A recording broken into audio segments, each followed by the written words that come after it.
સાહેબ એક કામ કરીએ તો આપણે આ 12મા 13માનો જે રિવાજ છે ને એ બધું બંધ કરી દેવો જોઈએ સાહેબ.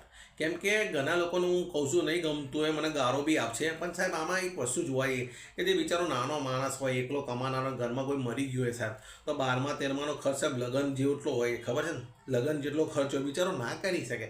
માંડ બિચારો ઘરની છોકરાને ફીસ ભરતો અને 12મા 13મા આખા ગામને નાત કરવી, બધાને જમાડવાનું. અને સાહેબ જમાડવા તો વાંધો નહીં, લોકો ખાઈને મારા હારે ખુદે પાવે કે એટલે કે દાળમાં મીઠું નહોતું કે બિચારો અધ્ધર જ ના આવી. આ બધું રિવાજ છોડવા પડે, ધીમે ધીમે ભૂલી જવું પડે. 12મા 13મા કંઈ મરવાળા મરી ગયા, બે આંસુ પાડ્યા, બાકી આખી જિંદગી તો કોઈ રોવા નથી. લોકો બી આવીને બેસનામાં આવીને શું વાત કરે, બિઝનેસની વાત કરે, શેર બજારની વાત કરતા હોય બેસનામાં. ફોટા અમે તો માણે આમ ફૂલ ચડાવ્યા, 10 રૂપિયા મૂક્યા, પેલા પાટની જે થાળીમાં ફૂલ ચડાવીને બેસી ગયા.